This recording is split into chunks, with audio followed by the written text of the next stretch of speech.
Welcome to the night the fields cried. To a silence so heavy, even the wind forgot how to move.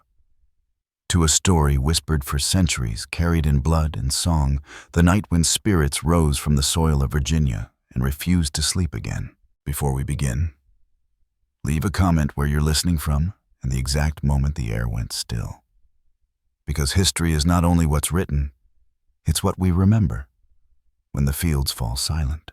And tonight, we return to that silence, to the night Virginia's fields cried, August 1831.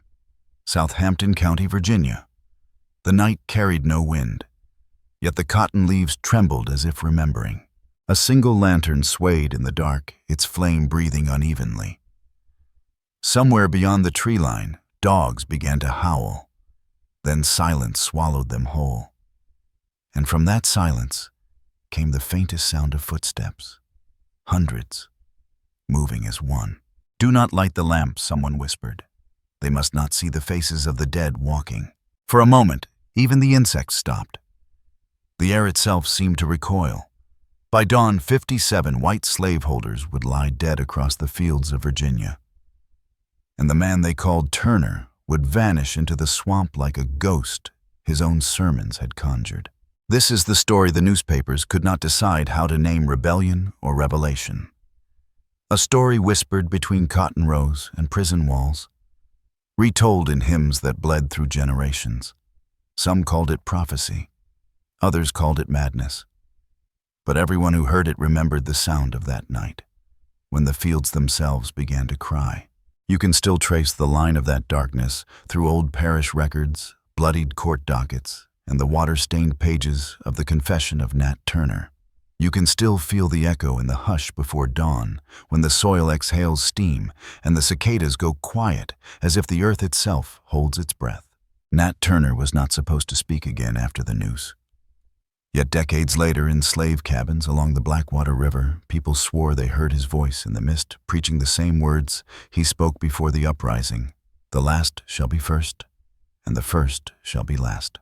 It was said that on certain nights, when the moon turns the color of rust, you can hear chanting from beneath the soil. No one agrees on what it says. Some claim it's a warning, others a prayer that never found its end.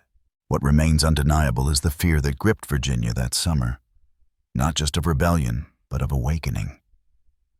The enslaved had moved without command, without signal, guided, some said, by visions, by dreams that came to them in the night like sermons of fire. And when it began without a word, just the sound of footsteps in the dark. One woman, years later, told a WPA interviewer, they said the air was heavy that night, like the breath of angels before the storm. Another whispered, he didn't rise alone. The land rose with him. August 1831. The summer air of Virginia hung thick sweet with rotting peaches, heavy with the musk of rain that never came. Southampton County was a land of stillness and labor. Endless rows of cotton bending under the heat. And beneath it all, something deeper, the pulse of a buried faith waiting to rise. In those days, the plantation stretched across the horizon like oceans of white bloom. Each stalk a small ghost of its own, fed by the sweat of men and women who would never taste freedom. The overseers called them hands. The ledgers called them property. But among themselves, they called one another kin. They carried names whispered in secret, names the ledgers never wrote down. At night, the cabins glowed faintly, small boxes of flickering light scattered across the fields. Inside, the air smelled of ash and lye soap, of iron pots and damp earth. Children slept on straw mats. Mothers hummed low songs that were half prayer, half warning. And in the corner by the dying fire, someone always told a story. They told of rivers that could part when the faithful sang, of a man who could walk through walls when he spoke the Lord's true name, of a woman who dreamed of a black sun rising, a sign that deliverance would come not in chains, but in fire. These were not just stories. They were maps of survival, messages wrapped in myth. And through them, an entire people learned how to breathe beneath a world that would not let them live. By the summer of 1831, talk had begun to shift in the cabins. Rumors of rebellion had traveled like wind, slow at first, then faster, until they reached even the smallest quarters. But no one spoke of it openly. You could lose your tongue for less. Still, there were signs, whispers carried between work gangs, hymns sung with strange new rhythms. The overseers thought they were just songs. They were wrong. Each verse carried a signal, each pause a place and time. Steal away to Jesus, they sang.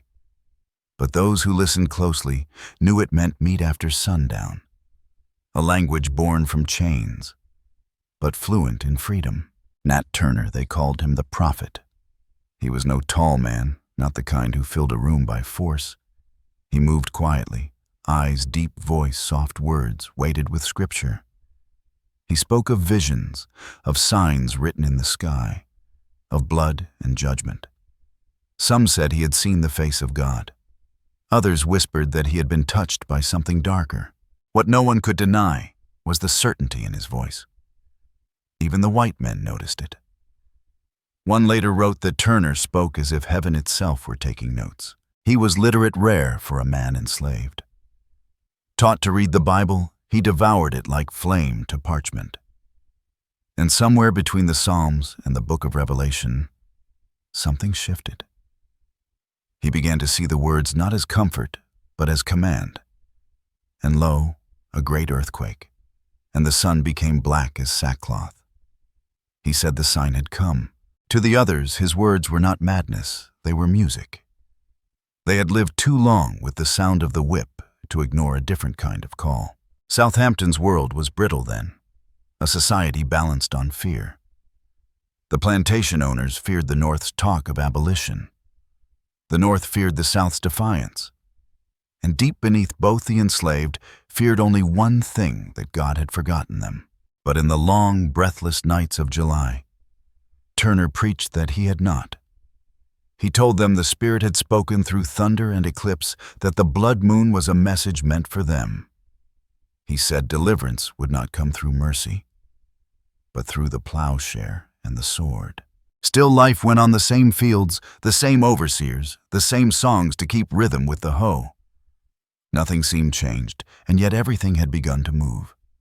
A slow tide rising under the surface, unseen, but unstoppable. Letters from that summer speak of unease. A local merchant wrote of a gloom among the Negroes. A preacher passing through said the air felt charged with strange expectation. Even the animals were restless. Horses snorted at shadows hounds refused to follow scent. And in the evenings, the sunset burned a deeper red, as if the sky itself were blushing at what was to come. In those last quiet days before the storm, Turner worked in the fields beside the others, silent, steady, watching the horizon. He said little. He prayed often. And when the others asked what he saw when he closed his eyes, he simply answered, "I see the fields turning to fire, and the angels standing guard." No one knew the date. No one knew the hour.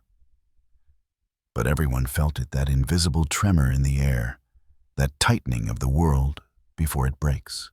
The women noticed first. They said the birds had stopped singing. They said the nights felt longer. They said the soil had begun to taste like metal, a sign that something buried was about to rise. And in that uneasy stillness, the overseers laughed it off.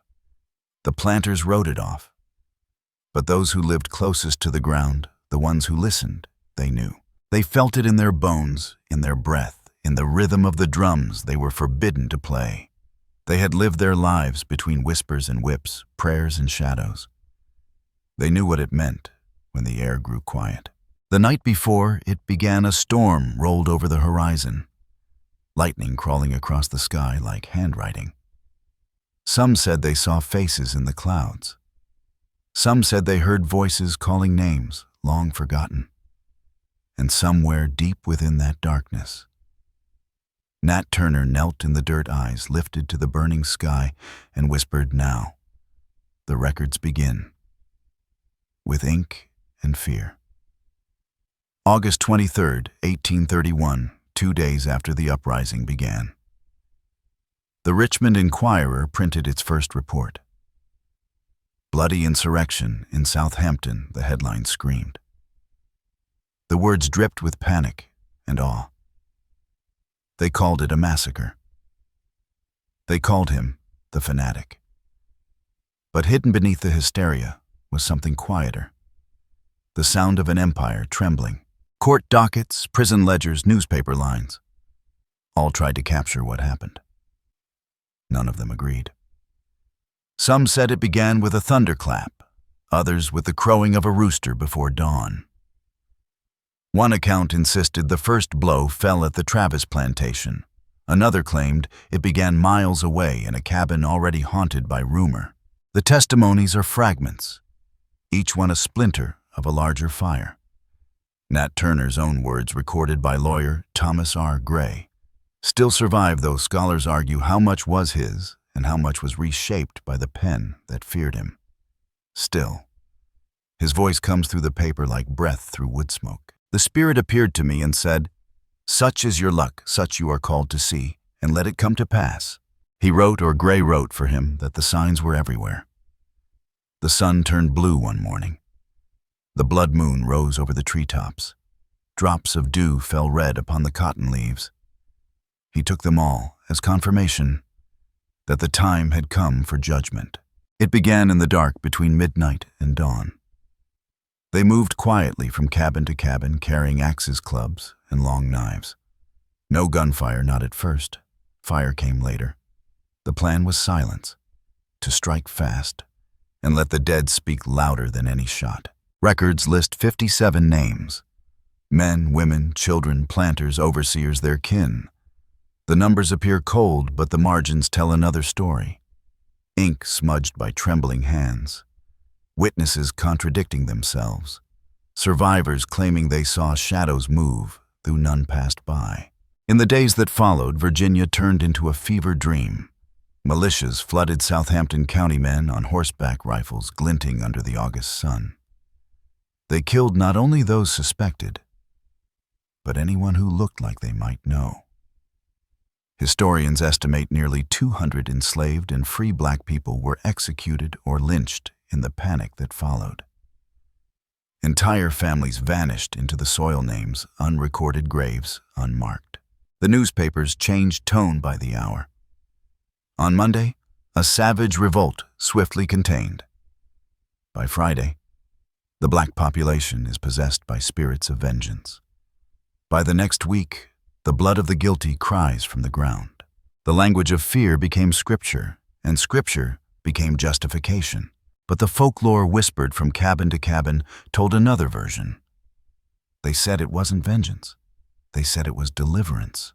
Old women told of Turner walking the fields the night before, light circling his head like a halo made of ash.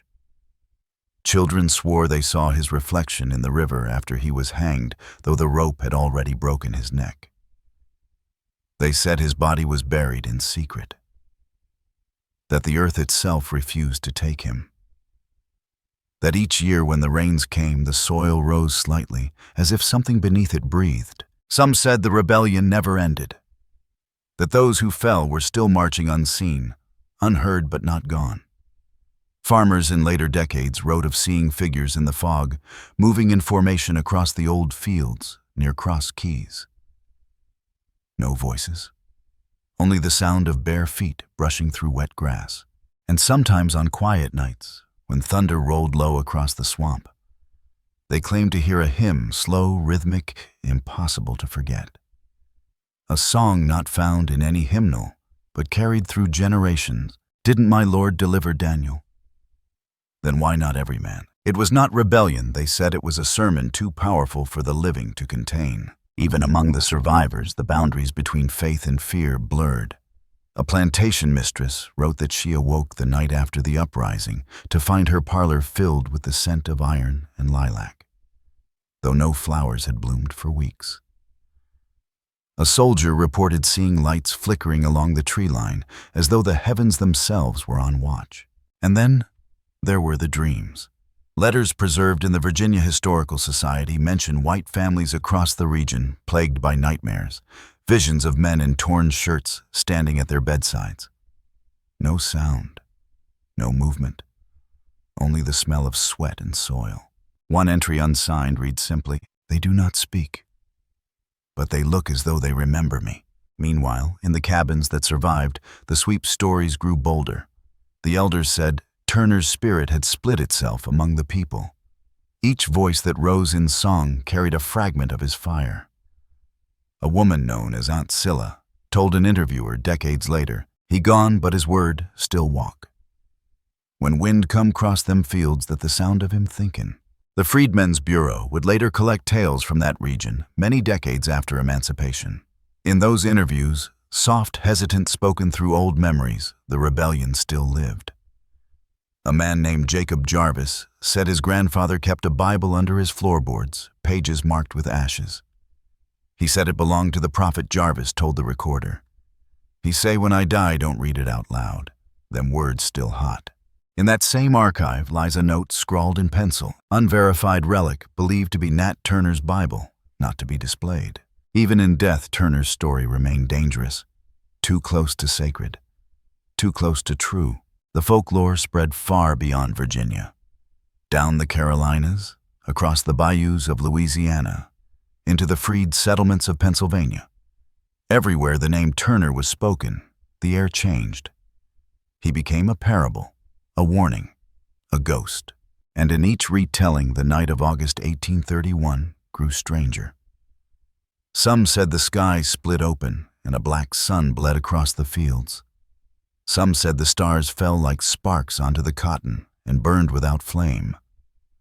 One tale claimed that the dogs who howled before the revolt still roamed the county unseen, but heard whenever injustice rose again.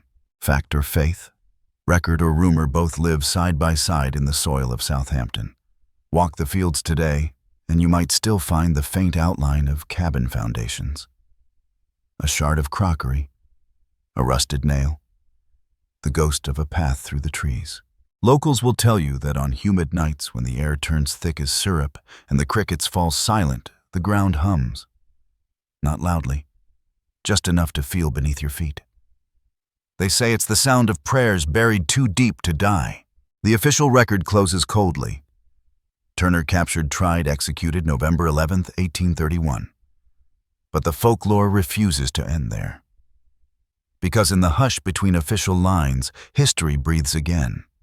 It hums through spirituals sung in darkness, through cracked church pews and storm-worn gravestones. Each account contradicts the last. Yet somehow they all agree on one thing, that the night the fields cried, they were not crying for death. They were crying for release. After the first flames went out, Virginia did not sleep. The rebellion was crushed, they said. But the silence that followed did not feel like victory. It felt like something waiting. By late August, militias poured into Southampton from every direction. Men on horseback, boots thick with mud rifles glinting under the hard sun. They scoured every thicket, every ravine. The air was filled with the sound of dogs and drums, the low growl of command. But for all their movement, they caught almost no one. Nat Turner was gone, vanished into the swamp's green breath. One soldier wrote, "We searched the reeds and found nothing but prints that began and ended in the same patch of mud, as if the man had walked in circles or simply disappeared." Another report dated August 28th describes hearing voices chanting not English, not African, but something between prayer and wind. The panic spread faster than the truth. Neighboring counties sent their own patrols burning cabins, questioning anyone who couldn't answer fast enough. Free black men were chained overnight, their papers ripped and thrown into the river. By September, even the newspapers no longer tried to count the dead. The Richmond compiler simply wrote, "The pestilence of fear moves swifter than fever," and it did. Rumors swarmed like locusts. In North Carolina, a farmer claimed to see a black army marching in the fog. In Tennessee, a preacher swore he heard hymns echoing through his orchard, though no one was there. The South began to haunt itself. Back in Southampton, the swamps became myth. Children were told not to wander near the cypress trees after sundown. They said that's where the prophet hid, and where those who hunted him never came back. Records mention at least 6 search parties that never returned whole. Their horses found days later, eyes open, lungs full of water, no sign of struggle. Some men were recovered alive, but mute, unable to speak, hands clutching mud as if still reaching for something unseen. The courts grew desperate. Trials began quick, brutal, scripted. Dozens of enslaved men were executed, their names barely entered into the docket. Others were freed for lack of proof, only to vanish before reaching home.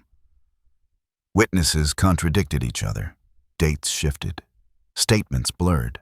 A clerk's note reads, "Many cannot agree on where the prophet stood, nor whether he was alone." Another line, hastily crossed out, adds, "They claim he was seen in 2 places at once." What truly terrified the planters wasn't just the rebellion. It was the idea that it could rise again anywhere without warning. They built watchtowers over the fields, armed men to patrol the roads, ordered bells to ring at the sight of strangers. But the bells too began to betray them. On the first week of September, in the village of Cross Keys, the bell in the small white church began ringing at midnight by itself. Witnesses said it tolled 13 times before falling silent. When men went to check, they found the rope untouched. One deacon swore he smelled iron and smoke inside the steeple, the scent of blood long after the fire had cooled. Word of the phantom bell spread faster than the truth of the rebellion. Some said it was Turner's signal, a call for the spirits of the enslaved to rise again. Others said it was a warning, that the living had disturbed something that no longer slept. Days turned into weeks. Rain came heavy, relentless. It washed away the footprints, the ashes, the evidence, but not the dread. In plantation journals, overseers wrote of their workers moving slower, refusing to sing. One entry reads, "The sound of the hoe upon earth carries the weight of mourning," but that mourning had no name. Even those who despised Turner could not rid themselves of his presence. His story slipped through sermons, through law, through the corners of dreams. In late September, a merchant traveling through the county wrote of strange lights flickering over the fields at night. He described them as small like fireflies, but steady and too many. He said they hovered low to the ground, tracing the outline of the old roads the rebels had walked. Locals began calling them the marching lights. Some nights they moved in single file, others in wide formation, as if reenacting steps the world could no longer see. When the wind blew from the east, you could hear faint humming, a tune no one could quite place, yet everyone recognized. A mother named Charity Green later told a Freedmen's Bureau interviewer decades afterward, "When I was a girl, my mama say, don't look at them lights. Them ain't fireflies, them the souls that ain't done walkin'." She said that when they passed, the air turned cold, the crickets stopped, and the dogs howled without knowing why. Fact and fear became inseparable. The Petersburg Intelligencer printed a report claiming Turner had been seen leading 30 men of shadow and flame across a hill at dusk. No such hill existed. Still, the story sold out 3 editions. In response, white vigilantes raided more homes, hoping to silence the ghosts by silencing the living. The result was chaos. Fires lit the sky again, but this time not from rebellion, from revenge. Cabins burned with people still inside. Bodies hung from trees whose roots drank blood older than the rebellion itself. The land grew heavy. Even the rivers slowed their waters, thick copper-colored. Farmers spoke of crops failing overnight, of cattle refusing to eat. Every sound, a whip crack, a cough, a hymn carried too far, echoed too long. Then, October came. The search ended where it had begun, in the same swamp that had swallowed Turner months before. A patrol found him by chance or fate. He was hiding in a hole covered by boards, reading a Bible by the light of a single crack in the earth. They said he did not fight. He only looked up and smiled. No one wrote down what that smile meant. Some said he was ready. Some said he saw something behind his captors, something they could not. When they brought him to Jerusalem, the county seat crowds gathered as if for a sermon. Witnesses claimed he walked with a limp, his ankles swollen, his wrists bound. Yet his eyes stayed fixed ahead.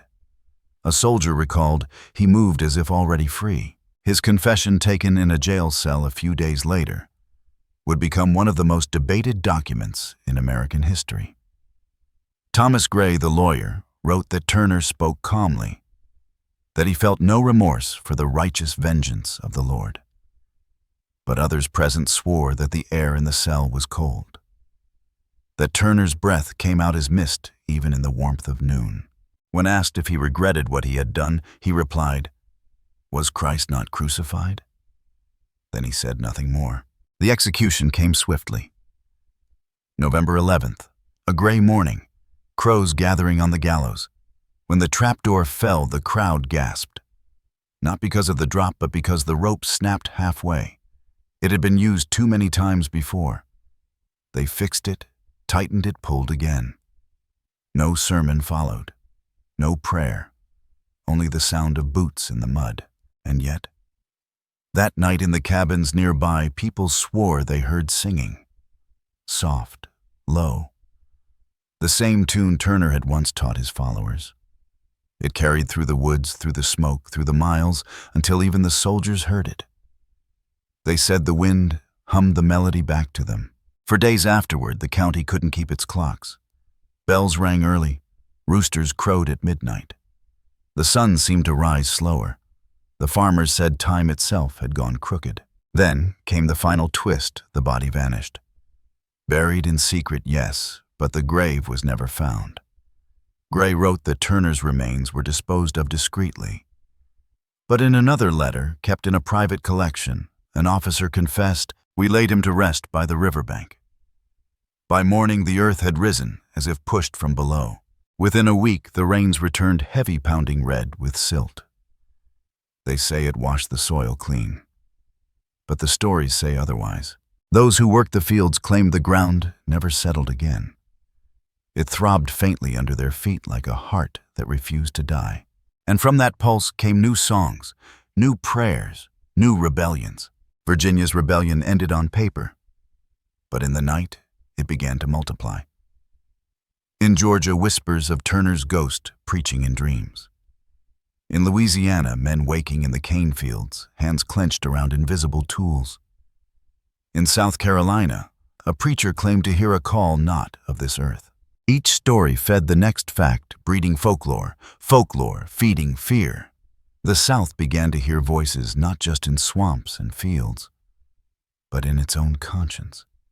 And for the first time, the masters looked upon the land they claimed to own and wondered if the land itself would ever forgive them. The rebellion was over. On paper. But in the records that followed, the ink never truly dried. Virginia moved quickly to seal the wound. Yet what it buried refused to stay buried. By December 1831, the legislature convened in Richmond. They spoke not of mercy, but of control. Bills were drafted, laws, rewritten, the word education struck from the tongues of the enslaved. No gathering after dark, no reading, no writing, no preaching without a white minister present. Freedom of the spirit outlawed overnight. In one debate, a senator from Southampton rose trembling and declared, "We have been touched by hellfire, and we must never again give it voice." The chamber fell silent. They believed they were saving the world. What they were doing was caging a language. Every county followed suit. Churches once alive with drums and hymnals fell quiet. Patrols listened for the wrong rhythm, the wrong pause, the wrong hum. Because they had learned rebellion did not begin with the sword. It began with a song. Reports from 1832 show new patrol budgets rising by 400%. Slave codes doubled in length. The word spirit appeared again and again, this time in fear. One pamphlet warned that superstition among the Negroes breeds insurrection. Another advised overseers to ban all gatherings under moonlight. They didn't know that the moon was already listening. In those same years, something else began to move underground. Not armies, not letters, but stories. Folklore became scripture for those who had none. They spoke of Turner's ghost walking the back roads of strange lights near the rivers of sermons whispered through chains. On plantations across the South, new songs appeared. Not written, not taught. They came to people in dreams. The melodies rose from nowhere, slow, deep, haunting. They carried names without saying them. They carried warnings without words. A man in Georgia recalled decades later that his grandmother used to hum a tune she said came from Virginia from the night of the crying fields. He didn't know the words, but the melody clung to his bones. He said that when he heard it, his skin felt cold, like standing before a grave that still breathed. In Louisiana, field hands spoke of a preacher who could call down rain by reciting Turner's name backwards. In South Carolina, they told of a woman who kept a jar of red clay under her bed. She said it was from the prophet's grave, though no one knew where that was. Each region added its own verse. Each decade twisted it further. But always, the refrain stayed the same. The Lord heard the cry of the fields, and the earth remembered. And yet, in the official histories, the rebellion shrank. Textbooks would later call it a disturbance. Reports described Turner as a fanatic, a lunatic preacher. His visions were reduced to delusion, his faith to madness. But beneath those lines in the spaces between print and silence, the truth hummed. Archivists who studied the confession of Nat Turner centuries later noticed anomalies. Ink strokes that did not match. Phrases crossed out, rephrased, reshaped. Gray's handwriting, then someone else's. Marginal notes reading too dangerous. Omit. The text itself seemed to breathe, revised, restrained, but alive. Even now historians argue, was it all his voice? Or had someone rewritten prophecy into punishment? The folklore answered differently. It said the confession was not the end, only a fragment. That the prophet had hidden the rest buried in code within scriptures scattered through verses he had once preached. The story said that anyone who could read those verses in the right order could hear his true voice again. So people tried. They memorized, recited, dreamed, until the Bible became a map, and the map led not to heaven, but to freedom. During Reconstruction, when the freed gathered to build their own churches, they built them near water, always near water. They said the river could remember, that it could carry voices upstream across time back to the place where the first cry began. In those sanctuaries, Turner's name was never written, but often implied. A pause before a prayer, a sudden hush before a shout, a glance toward the door as if expecting someone unseen to step inside. The Freedmen's Bureau agents noticed the pattern but could not explain it. One report dated 1866 notes, in several colored congregations the name of one Nathaniel, or the prophet, is invoked before the singing of hymns. Inquiry into the identity yields only silence. Silence or a smile. It was said that if you sang the old field songs at midnight, the air itself would change. That the wind would move without direction, circling the singers, like breath made visible. That lantern flames would sway, though no one touched them. And when the song ended, the night would feel heavier, as though something had been called and was listening still. Not everyone feared it. Some called it the Holy Ghost. Some said it was just the memory of pain echoing through the land.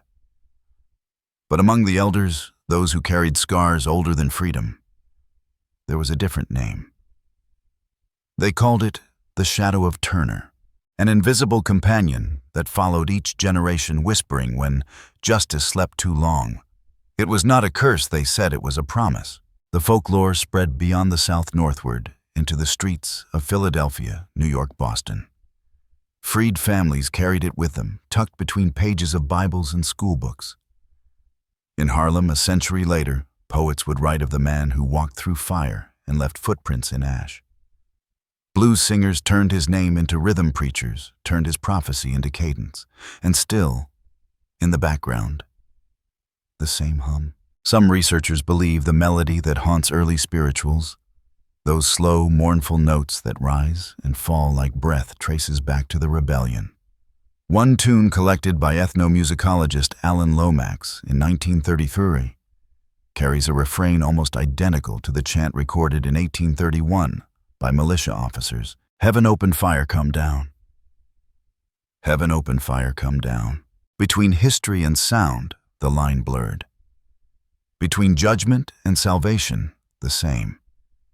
And somewhere within that blur, Turner's ghost walks still. One night in 1935, a WPA interviewer visited an old man named Isaiah Drew near the Blackwater River. He was nearly 90 blind, but his voice carried the weight of centuries. When asked if he knew of Nat Turner, he smiled and said, "Know him, boy, I hear him every time it thunder."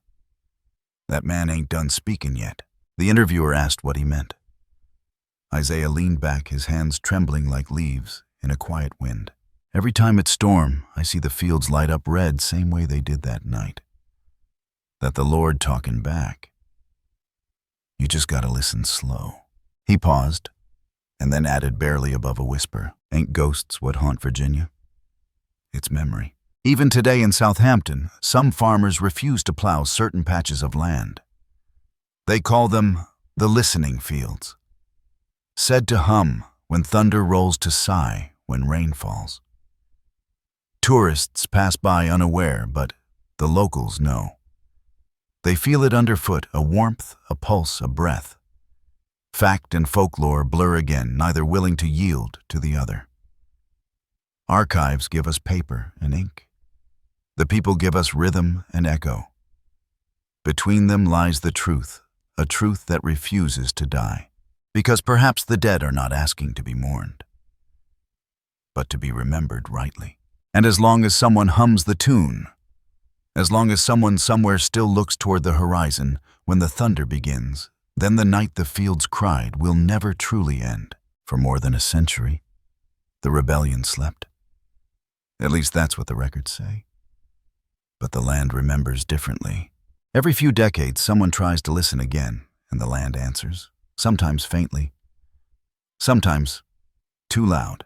It began once more in 1937. A young historian named Lawrence Avery, 27 years old, pale, nervous, fascinated with sound. He arrived in Southampton with a reel recorder slung over his shoulder, a pencil behind his ear, and one question written on the cover of his notebook: what does history sound like when it breathes? He stayed in a boarding house near the old courthouse. Each morning he walked the back roads, talking to farmers, to widows, to men too old to lie anymore. At night he listened to the wind. He said it had rhythm.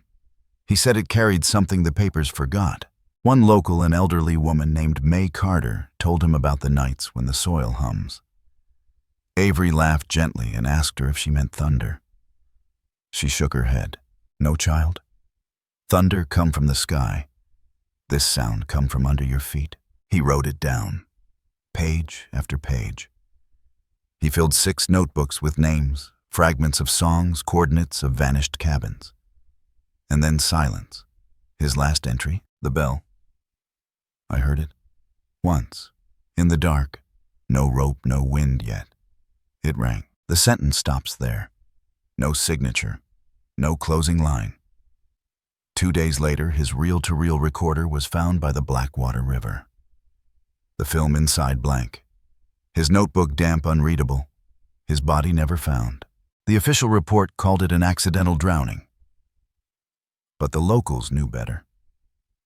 They said the river keeps what belongs to it, and that Avery had listened too long. Years later, in 1951, a janitor cleaning out the basement of the county courthouse discovered a metal canister with no label. Inside, a strip of Avery's recording tape. It was damaged, warped by humidity, but a few seconds survived. A journalist described it this way: static first, then a sound like metal breathing. A long pause. Then 3 chimes. Uneven, hollow, like a bell ringing underwater. The canister disappeared a week later. No one signed it out. The janitor who found it quit the next morning. Folklore took over where records failed. They said Avery didn't die, that he joined the others. The Marchers, they called them. those who walk unseen, keeping time beneath the cotton. A legend spread, each generation one. Listener is chosen, drawn back to the land to hear the bell again, to remember what the world tried to forget. And when that listener hears it, they don't come back unchanged. In 1948, a Bible surfaced in Richmond, charred spine, split missing pages. Inside, faint brown handwriting squeezed between the printed verses. 4 words repeated again and again, heard in the fields. The script unmistakably Thomas Gray's. But forensic ink tests later showed traces of iron and hemoglobin. Blood. It wasn't Gray's. No one knows whose. A rumor followed that the missing pages contained a sermon Turner never preached. Words too dangerous to be read aloud. The Bible vanished again in 1952. The curator who signed it out, Elijah Moore, never made it home. His car was found days later near the same river where Avery disappeared. Inside his hat, a single boot and a lantern. The lantern's wick was still warm, but the oil inside bone dry. His wife's letter, stored in the Virginia Historical Society, reads, "He said the land hums at night. He said if you listen long enough, it sounds like footsteps." And he wanted to follow them. They never found him. They never found anyone. The line between record and echo gone. I came here myself once. Years later, following the same roads on a gray November morning. The fields were bare brown stubble-wet soil, a smell of rust and pine. Locals told me don't stay past sundown. The ground gets restless then. I didn't listen. I had my recorder too. Different centuries, same curiosity. When the sky went purple, I reached the edge of the old Travis plantation where the first blows fell in 1831. There was no sound, just the weight of quiet, then faintly, like a hand brushing fabric, a hum. It came from the ground. A low vibration, steady pulsing. At first I thought it was the wind. Then it rose slow, deliberate, like breath drawn through the soil. And then, the bell. Not loud, not clear, but there. 1 chime, then 2, then a pause long enough to forget before the 3rd. Each note heavy, like it was pulling time with it. I turned toward the fields. A faint amber glow wavered through the mist, not flame, not reflection. Figures moved, blurred, slow, rhythmic, one after another in lines that bent with the contour of the land. Too many to count. Their movement not frantic, but certain. Each step sank without sound, and through it all that same voice. Low, ancient, soft but unshakable. The last shall be first. The words drifted through the air like smoke, thin, patient, eternal. The phrase Turner had spoken before dawn, the morning the fields cried. I tried to record, but the device caught only static. The harder I pressed the button, the louder the interference became. A shriek like metal dragged through stone, until suddenly, silence again. Then footsteps. Behind me, light, deliberate, impossibly close. I turned, no one. But the air behind me shimmered as if the heat of another century had slipped through. I could smell ash. And then, sweetgrass. Something brushed my sleeve. A whisper, a word I couldn't catch. Maybe my name, maybe not. But in that second, the whole night shifted. The mist brightened, and for the briefest breath, I saw them clearly. Not soldiers, not rebels, people. Men, women, children moving forward, faces calm, eyes, open hands, steady on invisible tools. Their skin glowed faintly in the dark, as though moonlight had learned their names. No chains, no weapons, only rhythm, and then gone. No sound, no trace, only the hum returning beneath the soil. Steady, endless. When I looked down, I saw the ground trembling, not shaking, not quaking, breathing. Tiny grains of dirt rising and falling like lungs. I knelt, pressed my palm to it. Warm. In that warmth, there was something else, a pattern, a pulse. And beneath that pulse, faint but certain, came the rhythm of a song. Didn't my Lord deliver Daniel? Then why not every man? The same spiritual recorded in Turner's time, a hymn of deliverance disguised as survival. It wasn't just memory. It was presence. Something older than the rebellion, older than slavery, older than language itself. That's when I understood the uprising never ended. It changed shape. It moved from hand to hand, from body to rhythm, from voice to wind. It became sound. It became vibration. It became what the oppressors could never silence: resonance. I left before dawn. The recorder still hummed faintly, though the battery had died hours before. When I played it later, there was only static, and underneath, for a moment so brief, I almost missed it, a whisper. "Remember me." That was all. Years later, I listened again. The tape had degraded, warped, cracked, half erased. But the whisper remained faint, as the breath between two heartbeats. Sometimes when I close my eyes, I can still hear it. Not as a ghost, not as fear, but as persistence. Because maybe the fields don't haunt, they testify. Maybe the bells don't warn, they call. Maybe what rises in the mist each August is not death, but memory, rehearsing itself, making sure it's never forgotten. And maybe, just maybe, that's the truest rebellion of all. Not to vanish, but to remain. To keep moving through time, unseen, unbroken, unburied. In the soil of Southampton, everything still breathes. The voices, the hymns, the footprints, the hum. The land itself keeps the rhythm. And if you stand still long enough, you'll hear it too. The bell still rings. The footsteps still move. And somewhere between them, Nat Turner still speaks. The last shall be first, and the first shall be last. Dawn came slowly, that morning after the bell. The fields were gray, damp, still exhausted. Mist clung to the fences like smoke that had forgotten its fire. Somewhere a rooster crowed, twice, then stopped. It was as if even the earth had run out of words. Years passed. The rebellion folded itself into pages and sermons, into fear and rumor.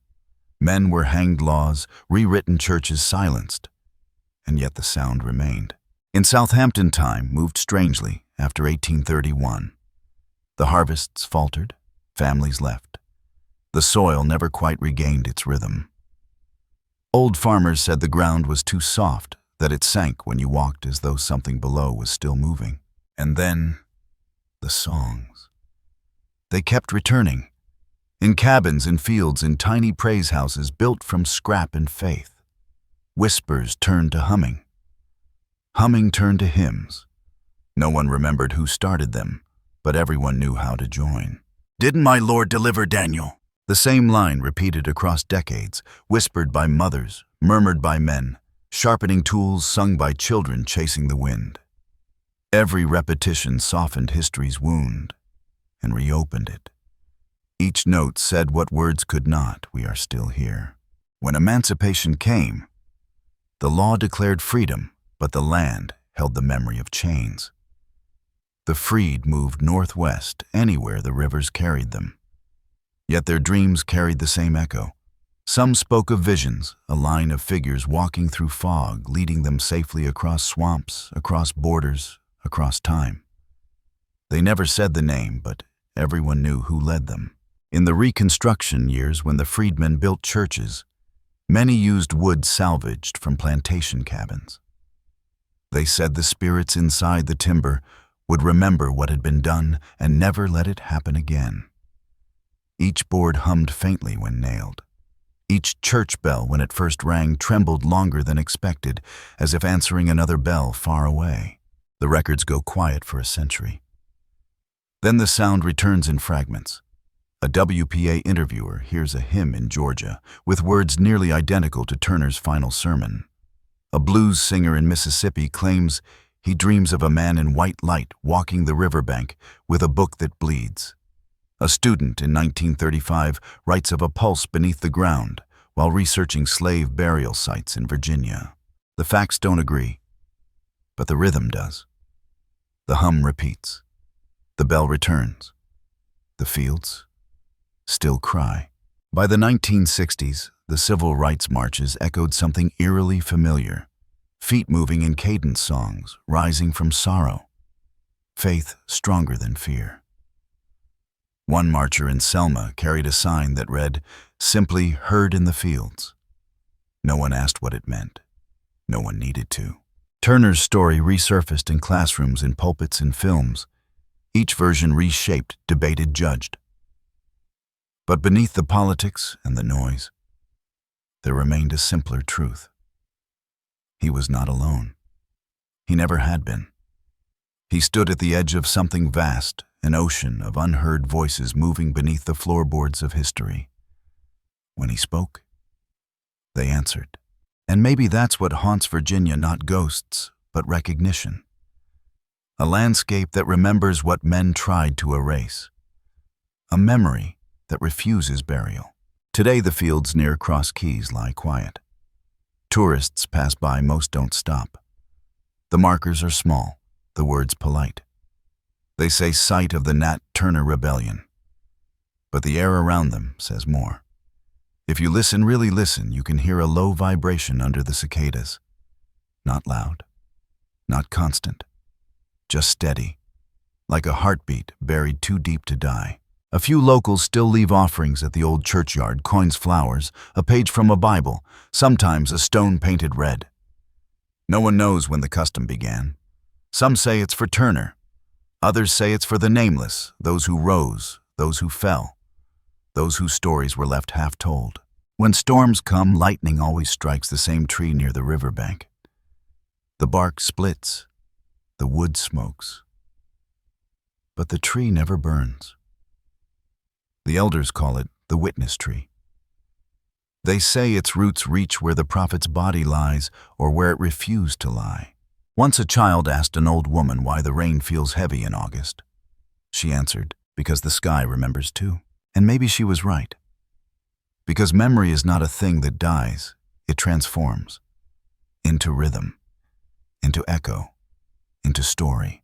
Every time someone speaks his name, every time a hymn rises without warning, every time thunder rolls low over Southampton, the rebellion breathes again, not in anger, in endurance.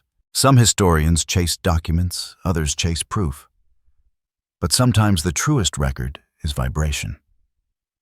A sound that slips between centuries, refusing to fade. It moves through the hush before dawn, through the dust of church pews, through the trembling of soil after rain. It moves in the way people lower their voices when they speak of 1831, as if the air itself is listening.